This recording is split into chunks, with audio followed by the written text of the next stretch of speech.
And we're ready. It's been a while since we've had Mickey's Matters, and that's largely in part to work travel. But nevertheless, we're here now, so let's get to it.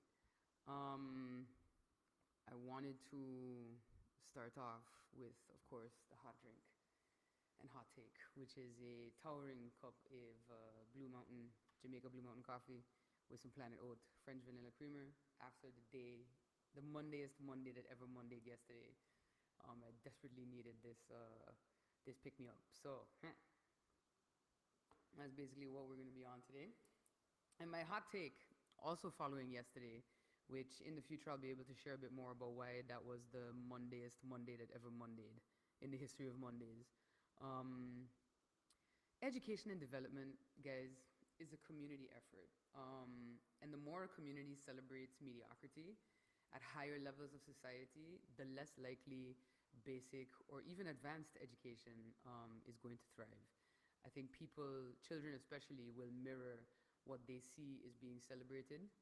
So if a community consistently applauds a fish for swimming, chances are at a certain point they will expect applause for just floating. So I think, as I go through this position and continuously learn every day just how the decisions of the past are impacting us right now and will continue to impact us in the future unless we make a hard right. Um, I definitely think that this is a mentality that needs to proliferate on Samat, and that community, is what drives education and development on a whole. And but more on that when we discuss the Mondayest Monday that ever Mondayed. The word of the day. So I've decided to change up the word of the day. Since someone told me I shouldn't just say the word and its meaning in a sentence, they suggested that I actually explain where a word comes from. But before I do that, I thought to start off with the word of the day that will explain where words actually come from, and that is, of course, etymology. Etymology is the history of a linguistic form, such as a word, that's shown by tracing its development since its earliest appearance, recorded appearance or occurrence in a language where it is found. So you trace its transmission from one language to another, you analyze by its component parts, identify its cognates in other languages, or you trace it and its cognates to a common ancestral form in an ancestral language. So when I give the word a day from now on, I'll also do my best to give you a glimpse into that word's etymology. And the etymology of etymology itself is kind of straightforward. Comes from the Greek word etymon, meaning literal meaning of a word according to its origin, and etymon in turn it comes from etymos, which means true. And fun fact, and I hear it a lot on Samartan where people will say one word thinking that they're saying another. Entomology is what I usually hear people say, but entomology is the study of insects. Etymology is, linguistic form history. So just a fun fact on that note. So in the future, the word of the day will come with the word, with the sentence, and then of course with the etymology of the word itself. Thank you to that suggestion, so that we can continue to enhance things here at Mickey's Matters. So, and as you know, I started as well with a game of the month. This month, what I've been playing is Dispatch. Definitely not for kids, but it presents an interesting challenge for adults. It's a storytelling game, basically from Ad Hoc Studios, which is basically a collection of former Telltale Games developers and staff. Telltale was the studio, of course, that did The Wolf Among Us, The Walking Dead Season 1 and 2, and the Game of Thrones game. Dispatch is a superhero workplace comedy, and it follows that Telltale method of episodic adventures. So you get episode, you have to make decisions in these episodes, and these decisions impact how the people around you interact with you, how they deal with you as you move forward in the world. So you're basically a fallen superhero who takes on a role as a dispatcher for the Superhero Dispatch Network. It's exactly what it sounds like. You send out superheroes, solo or in teams, to respond to subscribers to SDN. It can be anything from getting someone's cat out of a tree to shutting down an actual terrorist plot. And along the way, there's the story of your character and his return to superhero glory, as well as the stories of your team, which is made up of former villains who must now, find a way to be good and figure out if they even have a new leaf with which to turn.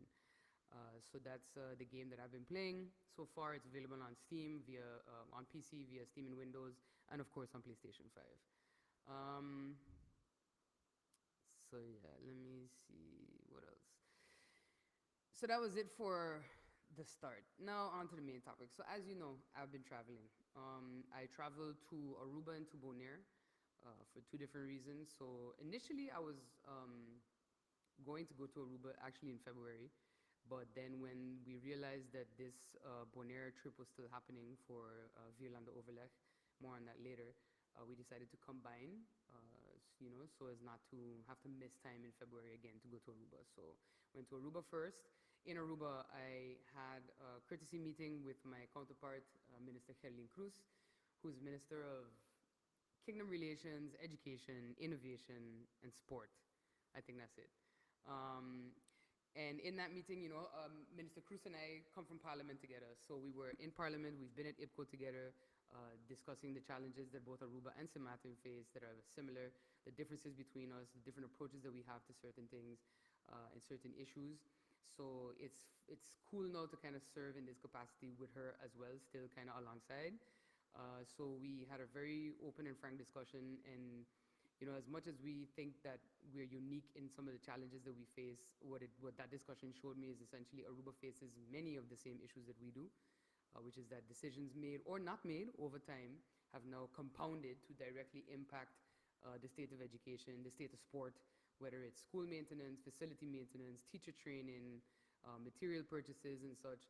So we're all essentially battling the same struggles, and we discussed how collectively, together with our counterpart in Curacao, of course, might be able to move forward. So there's some possibilities that we've been working on and discussing with international partners that might be able to help us resolve some of these challenges that we have with addressing primarily education and sport, because that's where our ministries more align.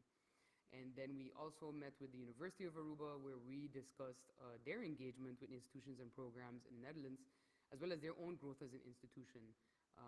And for me, the intention has always been to seek collaboration and cooperation with our regional kingdom partners, with those across the Atlantic, and then also with the region on a whole. And as we look at how geopolitical realities unfolding in the US continue to impact us and our students, it's also about strengthening what is available here via USM and within this immediate region to ensure that students who want to pursue tertiary education have options available to them so that they can make that personal choice. And then following Aruba, we were off to Bonaire. I was in Bonaire, as I mentioned, for Vierlande Overleg. So that is where the 4 ministers of education within the kingdom come together. We discuss the status of programs and projects that have been consistently under discussion and under implementation under the VLO, and to establish new or renew commitments for cooperation moving forward. I was also there to take over the chairpersonship of the VLO from the outgoing chairperson, the Minister of Education, Culture, and Science from the Netherlands, Mr. Gauke Moes. Like myself and Gerline, he's a young minister, actually a fellow gamer, which was kind of cool. We discussed that on the bus heading to the opening reception. So very keen. As a former educator himself, he's also very keen on how we can introduce gamification to make education fun, to help children learn in the ways that they learn these days. He also has 3 kids, so he has that first-hand experience as well as a parent on what can work and what should be deployed in your education system. So we had a good chat about that. Hoping to game with him soon in the future. We will see. But yeah, so the other ministers, of course, Minister Cruz from Aruba and Minister Cisre van Heydorn, Minister of Education, Science, Culture, and Sports from Curacao. We committed in this VLO to the extension of the Strategic Education Alliance project, which of course has yielded the CAFI program, which is the foundational year preparation program for students who plan to pursue tertiary education outside of St. Martin. And this is all, of course, executed via the University of St. Martin, so thank you as well to our partners over there. In the VLO session, we also discussed intangible cultural heritage. How can we, as kingdom partners, work together to protect it, to make sure that we respect it. I also raised the point of that tangible cultural heritage. You know, how do we provide training for how to handle that? And you've heard me speak about this in my previous lives when I came back from Barbados, where we discussed um, the fact that they are also now undergoing training for heritage protection post disaster. And as you see, of course, the flooding that just occurred in Barbados just day before yesterday was very surprised. It was a surprising flood, very critical. But in instances like that, how do you protect, cultural heritage, whether tangible, intangible? Because at the end of the day, if something is stored on a device, that device also needs to be protected. And how do you have the handling of that happen after a natural disaster? So we, outside of those discussions, we received a presentation from Curacao, which really impressed me. It was their proprietary software that's currently being developed for education. It will track infrastructure stability at their schools. They are also embarking on a solarization of their schools project, which is something that I am also interested in doing on St. Martin, and we're currently contemplating what funding avenues can we take to get this done. So with this proprietary software, Curacao will be able to manage energy output of their schools, and then as well track maintenance requirements for their schools. So this really interested myself and Minister Cruz from Aruba, because it would allow us to keep better track of what is needed where and when and how much you can anticipate, for the cost.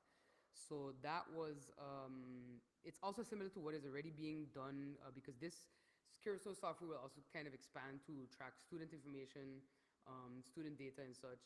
So it's definitely something that we are interested in monitoring, because that ties into our MMIS development that is currently being developed and executed under the St. Martin Trust Fund.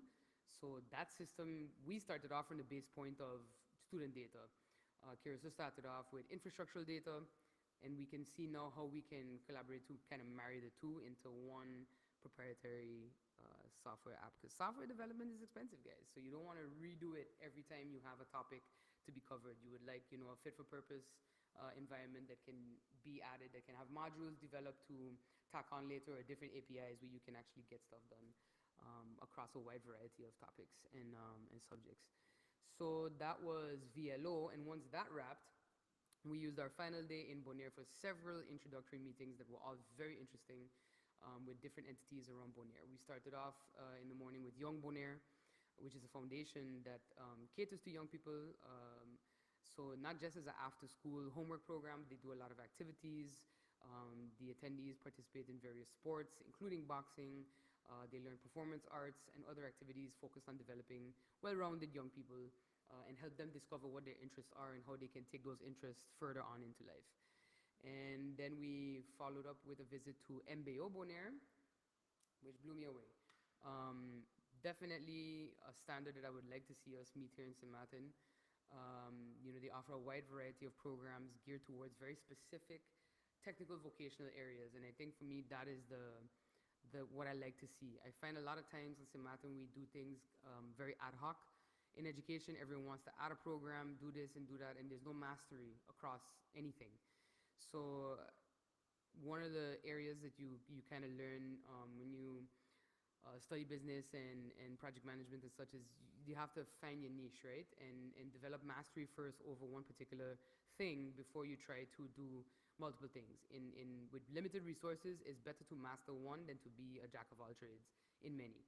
And that's a conversation that it will be difficult for us to have as a country and as institutions, but it is something that's necessary. And I think MBO Bonaire, meeting with the director, talking to them, seeing how they have progressed and gotten each program to a certain level. And then on top of that, they had just recently opened their beauty school, and that was also really nice. They really set it up not just to train students in, I think they start off with like manicures and pedicures. No, I did not get a manicure or a pedicure while there. And then they not only start you off with training you how to do these things, but they also teach you the entrepreneurial side of it. So it's about also ensuring that these young students, when they're done, they don't necessarily, if they want to do it on the side alongside their regular 9 to 5 or whatever, they can. So you'll be trained, you'll have a certificate, you'll have what you need to be able to do these types of activities, and they also give you the entrepreneurial training side of it. So you also get that, um, you know, you also get that, how you call it, side.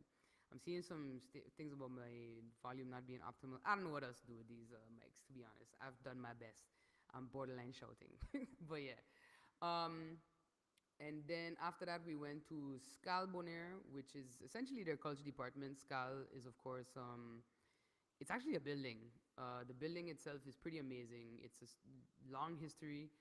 It's actually being assessed for restoration right now because the building itself acts as its museum. It's filled with pre and post-colonial items from clothing to cookware, household items. Most fascinating of all, human remains. That was interesting. And then beyond that, so what's happening is exposure to the sea, and what you see a lot in the other islands is this like limestone is the majority of what they're made out of. So I saw similar to what I saw in Barbados with like columns and walls kind of eking away because of salt exposure. You have that same problem at Scal Bonaire. So they're now marking it for restoration. How can they best go about that? I also had the honor of meeting Clark Abraham, one of the island gedeputeerde, I don't know how to say that in English, commissioners. Clark is actually responsible for spatial planning, development, infrastructure, public works, and a host of other responsibilities. Fun fact, Clark's father, Yopi, the late Yopi Abraham, and my father were both in public service together, so it was a bit of a full circle moment to have us meet and to have us both serving the public in our respective capacities today, so that was cool. The plans for Scal's restoration and for its expansion actually of its activities to various villages in Bonaire is something that I hope to be able to replicate on St. Martin. And I look forward to exploring how we can get that done together with the various communities, because it's actually a really cool plan of going village to village with what they are known for, you know, in terms of their respective communities. And I think that's again the really important task of blending community development with nation building. And our final visit in Bonaire was the Expertise Center Onderwijs en Zorg, Education and Care. This was an amazing visit. The mission of EOZ essentially on Bonaire is to provide support and guidance to students who are at risk of encountering difficulties in education due to learning, social, emotional, and or behavioral problems. This involves, you know, they provide support in addition to the care that's already provided by the school. So I found that interesting and key to note, because a lot of times you hear that government or one particular institution has to provide all the care. And I think what Bonaire, what that experience showed me is that it has to be, once again, a community effort. It cannot be that the school says, well, this is not my responsibility, so I pass it off to government or I pass it off to a parent or whatever. It is meant, everything is meant to work together. So you have care provided at the school, and then you have care provided by EOZ. So EOZ is not the be-all, end-all, I think. And I think that's important to note, because this concept of EOZ is similar to the plans for Charles Leopold Bell School once it is reconstructed. And seeing it in action in Bonaire just kind of reinforced that belief in me that, you know, we can tweak some of those plans to kind of ensure that we're implementing a system and an environment that is beneficial to the students first and foremost. Because, you know, if you don't keep the students at the center of everything you do in education, then you're kind of lost. You've lost the plot, essentially. So yeah, so I think we've committed to keeping the lines of communication open with EOZ Bonaire to see how we can partner and collaborate to provide that best possible support for students in need of entities like EOZ and for the future in St. Martin, the ECC. So really looking forward to, again, following up on all of these visits that we had and making sure that, you know, we make these trips work for us to the best of our ability. And then, one second. I was gonna say something now, but I forgot. Right. So then, one more update before I run, because it's a week of meetings. We have a FRLP mission, actually. Let me just touch on that for a bit. So there's a World Bank mission happening right now where we're getting updates on FRLP, as well as, well, for other ministries, like VRAMI, for example, EDMP. My main concern, of course, are the FRLP projects, which includes the reconstruction of Sister Marie Laurence, the St. Martin Library, and Charles Leopold Bell, as I mentioned. And then the MMIS project as well is part of FRLP, which falls under the Ministry of ECYS. And yeah, so while that mission is happening, there's a few meetings that I have to be running to left, right, and center. And then, of course, today we have Council of Ministers. So that's also something that we got to get going. So one last update. Mary Genevieve the Weaver School and other public school assessments. So I was off island when everything kind of popped off at Marie Genevieve the Weaver.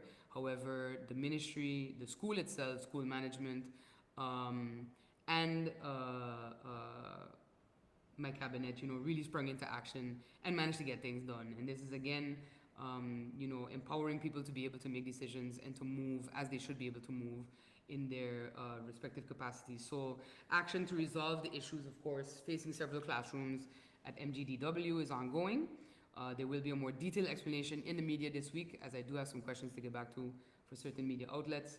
I wanted to clarify again that as Minister of ECYS, I requested the assessment to be made by VSA. I think the impression was created that VSA just did a surprise inspection. That could not be further from the truth. After discussion with Minister Bruch and his cabinet, I asked them, to please go and do these assessments so that we could get a comprehensive and professional overview of what needs to be done. And the intention is, of course, within the budgetary constraints that we operate in, to identify a feasible way forward for comprehensive maintenance across the public schools. I, had hoped that these would have been resolved since January, but we will be, addressing that internally as to why they were not. I do want to thank all public school managers and the teachers for their patience, their incredible patience thus far. These, of course, are issues that have been cropping up over decades. Again, going back to what I said of myself and Minister Cruz and Aruba discovering what the lack of or certain decisions made over decades has kind of led us to. So at the end of the day, however, as the one sitting in the seat right now, I'm responsible for resolving it. So I thank everyone again for their patience as we work to get that done. So it's my hope to continue to work with all stakeholders to come to a sustainable way forward that doesn't require anything to hit the fan before it gets addressed. So that is the update there. And today, I know there was a little snafu with the bus, but hopefully that is being resolved. So before anybody texts me about that, just know that it's we're aware it's being worked on. And you'll have a further update on that once we are at least another week into it. But again, thank you to everybody, especially to the Division of Exams, because they're using part of their space to house two of the classes from Marie Genevieve the Weaver while we address the issues with the classrooms. And that is the official updates. I also, over the weekend, welcomed home our gold medal winning 3-on-3 basketball athletes from the Special Olympics event for 3-on-3 basketball that was held in Guadeloupe. They came in at L'Esperance Airport in Grand Case. So congratulations to them and their coaches. And it's really great to see the continued development of 3-on-3 ball and the development of our Special Olympics athletes. So I have some updates coming in that realm as well, hopefully in a future live, probably next week. But just wanted to get some of that done and put that out there. And not necessarily St. Martin sports related, but I want to wish our sister island, Curacao, all the best in their match upcoming as they continue their amazing run in CONCACAF football for World Cup qualifications. So good luck to them. Hurricane season is coming to a close. We made it, guys. Woo! It was a tough one, lots of close calls, including my namesake. But I'm very happy that, St. Martin was spared. And of course, we will have the usual, I believe they will have the usual Thanksgiving service coming up end of November to actually mark the close of hurricane season. And yeah, I'm very happy that,